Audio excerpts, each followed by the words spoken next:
নমস্কার, TTV news টিভিতে আপনাদের সবাইকে স্বাগত।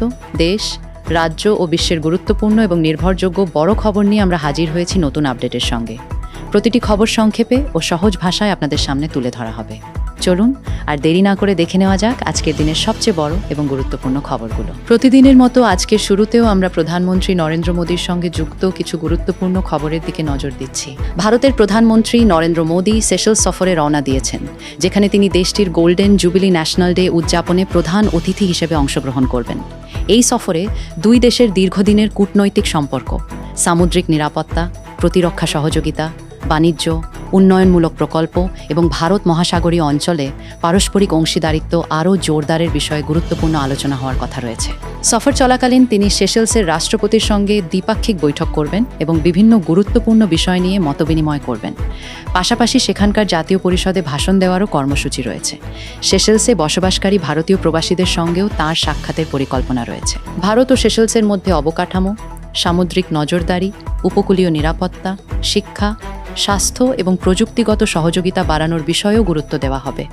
বিশেষজ্ঞদের মতে এই সফর ভারত মহাসাগরীয় অঞ্চলে ভারতের কৌশলগত উপস্থিতি আরও শক্তিশালী করবে এবং দুই দেশের বন্ধুত্বপূর্ণ সম্পর্ককে নতুন উচ্চতায় পৌঁছে দিতে গুরুত্বপূর্ণ ভূমিকা পালন করবে। এবার নজর দিচ্ছি রাষ্ট্রপতি দ্রৌপদী মুর্মুর সঙ্গে যুক্ত আজকের গুরুত্বপূর্ণ আপডেটগুলোর দিকে। রাষ্ট্রপতি দ্রৌপদী মুর্মু রাষ্ট্রপতি ভবনে মহারাষ্ট্রের গড়চিরোলি জেলার সরকারি আশ্রম স্কুলের 96 জন আদিবাসী শিক্ষার্থীর সঙ্গে সৌজন্য সাক্ষাৎ ও মতবিনিময় করেন।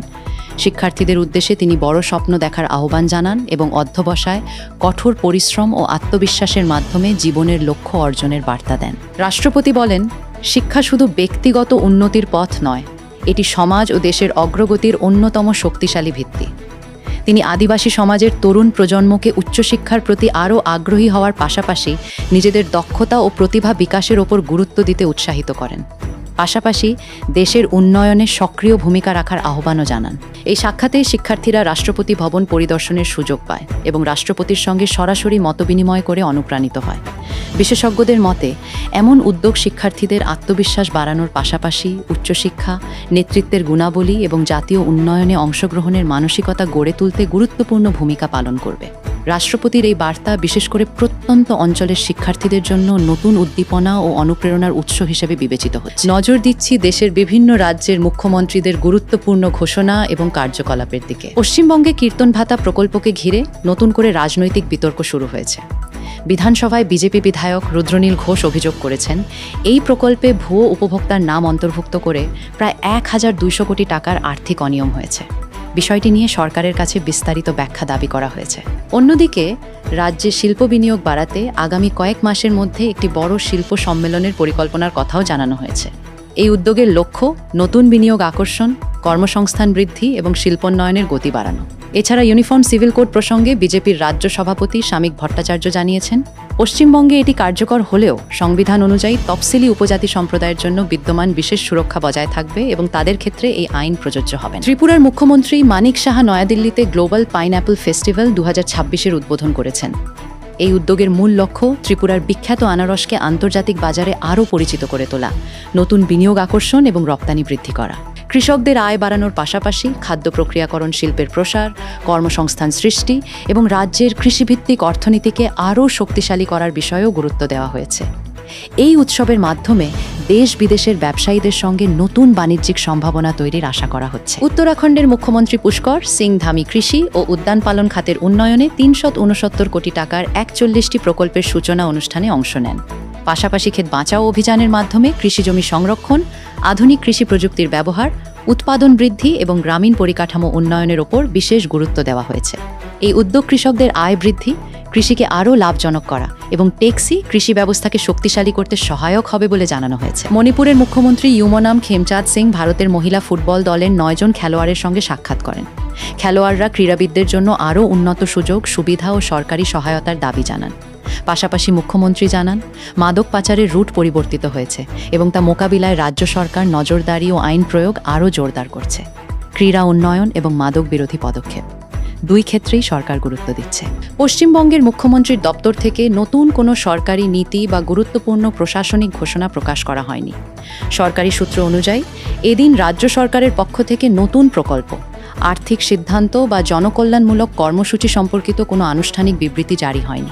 ফলে মুখ্যমন্ত্রীর নামে প্রচারিত যে কোনো নতুন দাবির ক্ষেত্রে সরকারি নিশ্চিতকরণের অপেক্ষা করার পরামর্শ দেওয়া হয়েছে। বিনোদন জগৎ এবং সেলিব্রিটিদের সঙ্গে যুক্ত গুরুত্বপূর্ণ আপডেটগুলোর দিকে এবার নজর দিচ্ছি। ভারতীয় চলচ্চিত্র জগতের বর্ষিয়ান অভিনেতা, পরিচালক ও চিত্রনাট্যকারকে ভাগ্যরাজ হৃদরোগে আক্রান্ত হয়ে ৭৩ বছর বয়সে প্রয়াত হয়েছেন।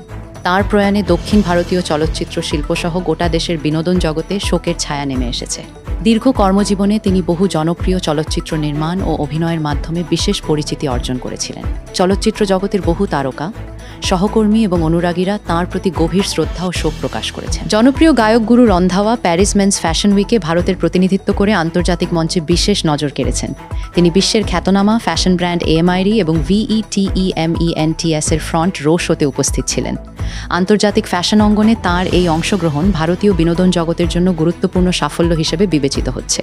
অনুরাগীদের মধ্যেও বিষয়টি নিয়ে ব্যাপক উৎসাহ দেখা গেছে। অক্ষয় কুমার ও সুনীল শেট্টি অভিনীত ওয়েলকাম টু দ্য জঙ্গল সিনেমাটি মুক্তির পর বক্স অফিসে ভালো সাড়া পাচ্ছে।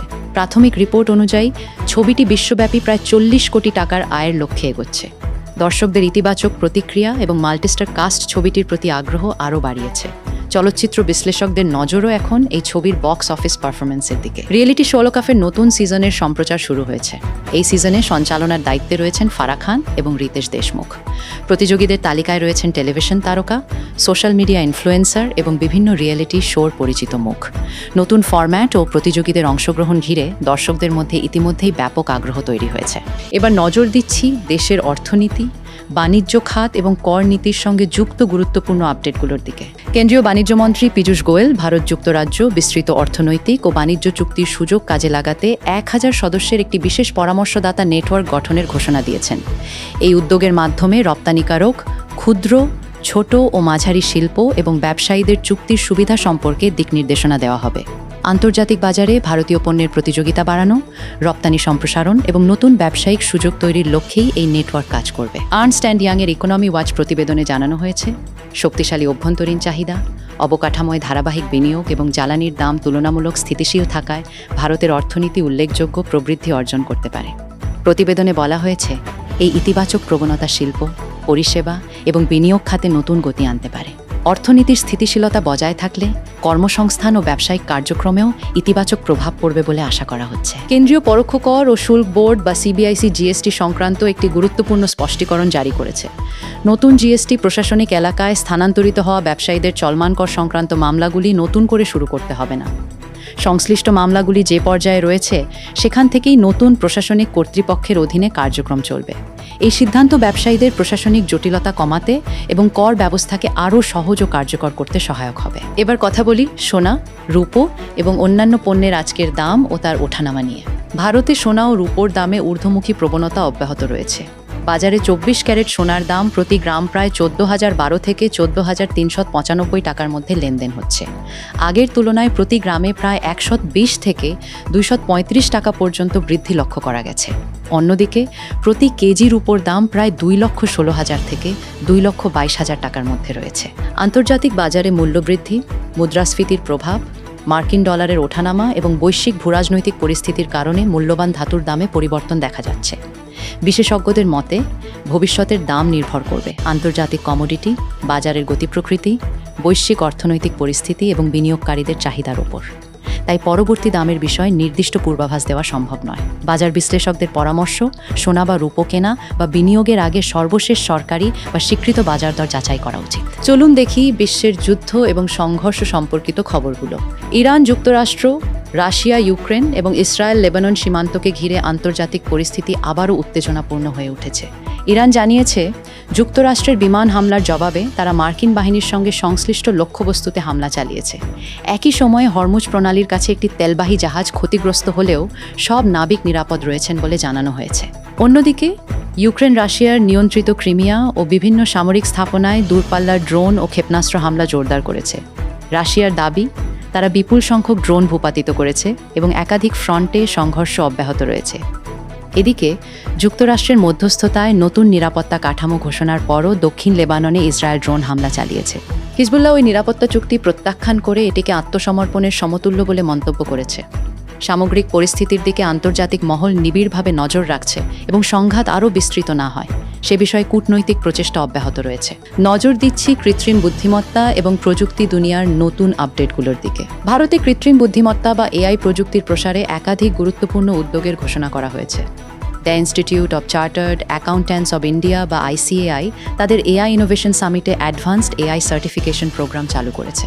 পাশাপাশি সার্বম এআই এর সঙ্গে একটি সমঝোতা স্মারক স্বাক্ষর করা হয়েছে, যার মাধ্যমে অ্যাকাউন্টিং, অডিট, কর ব্যবস্থা এবং প্রশাসনিক কাজে এআই ভিত্তিক উদ্ভাবনকে উৎসাহ দেওয়া হবে। অন্যদিকে ইলেকট্রনিক্স ও তথ্য প্রযুক্তি মন্ত্রক এবং উত্তরপ্রদেশ সরকার যৌথভাবে ইন্ডিয়া-AI মিশনের অধীনে 3টি এআই সেন্টার অব এক্সেলেন্স স্থাপনের ঘোষণা করেছে। এই কেন্দ্রগুলো গবেষণা, স্টার্টআপ, উদ্ভাবন এবং দক্ষ মানব সম্পদ তৈরিতে গুরুত্বপূর্ণ ভূমিকা পালন করবে। এছাড়া ন্যাসকম US CEO ফোরামের শিল্প বিশেষজ্ঞরা জানিয়েছেন, কৃত্রিম বুদ্ধিমত্তার দ্রুত বিস্তারের পরও ভারতের প্রযুক্তি পরিষেবা, খাত বিশ্বব্যাপী ডিজিটাল রূপান্তর এবং এআই গ্রহণে গুরুত্বপূর্ণ নেতৃত্ব বজায় রাখবে। বিশেষজ্ঞদের মতে এই উদ্যোগগুলি ভারতের প্রযুক্তি খাতকে আরও প্রতিযোগিতামূলক ও ভবিষ্যৎমুখী করে তুলবে। চলুন দেখি বিভিন্ন অঞ্চলের আবহাওয়ার পরিস্থিতি। বাংলার উত্তরাঞ্চলের পার্বত্য ও উপহিমালয় সংলগ্ন জেলাগুলিতে প্রবল থেকে অতি প্রবল বৃষ্টিপাতের সম্ভাবনা রয়েছে। জলপাইগুড়ি, কোচবিহার ও আলিপুরদুয়ারে 7 থেকে 20 সেন্টিমিটার পর্যন্ত বৃষ্টি হতে পারে। পাশাপাশি বিচ্ছিন্নভাবে 20 সেন্টিমিটারেরও বেশি অতি ভারী বর্ষণের আশঙ্কা রয়েছে। দার্জিলিং ও কালিম্পংয়েও ভারী বৃষ্টির পূর্বাভাস দেওয়া হয়েছে। এর ফলে আকস্মিক বন্যা, ভূমিধস এবং সড়ক ও রেল যোগাযোগ ব্যাহত হওয়ার ঝুঁকি রয়েছে। দক্ষিণবঙ্গে কলকাতা, ডায়মন্ড হারবার, পূর্ব মেদিনীপুর, উত্তর ও দক্ষিণ 24 পরগনা, বীরভূম, মুর্শিদাবাদ, নদিয়া এবং 2 বর্ধমান জেলায় হালকা থেকে মাঝারি বৃষ্টির সঙ্গে বজ্রঝড় ও ঘন্টায় 40 থেকে 50 কিলোমিটার বেগে দমকা হাওয়া বইতে পারে। সর্বোচ্চ তাপমাত্রা প্রায় 36 ডিগ্রি সেলসিয়াসের আশেপাশে থাকার পাশাপাশি আর্দ্রতাজনিত অস্বস্তিও বজায় থাকবে। দেশের উত্তর, পূর্বাঞ্চল, উপকূলীয় ও মধ্য ভারতের বিস্তীর্ণ এলাকায় ভারী থেকে অতি ভারী বৃষ্টির সম্ভাবনা রয়েছে। অন্যদিকে উত্তরপ্রদেশে তীব্র থেকে অতি তীব্র তাপপ্রবাহ অব্যাহত থাকতে পারে। আন্দামান ও নিকোবর দ্বীপপুঞ্জে 50 থেকে 60 কিলোমিটার বেগে দমকা হাওয়ার সঙ্গে ভারী বৃষ্টির সম্ভাবনা রয়েছে। আমি বাঙালি নই, তাই মাঝে মাঝে বাংলা বলতে একটু অসুবিধা হয়। তবুও আপনাদের ভালোবাসা আমাকে অনুপ্রেরণা দেয়। আমি সবসময় সহজ ভাষায় গুরুত্বপূর্ণ খবর আপনাদের কাছে পৌঁছে দিতে চেষ্টা করি। আপনাদের কাছে একটি ছোট্ট অনুরোধ, লাইক, শেয়ার ও সাবস্ক্রাইব করে দেবেন।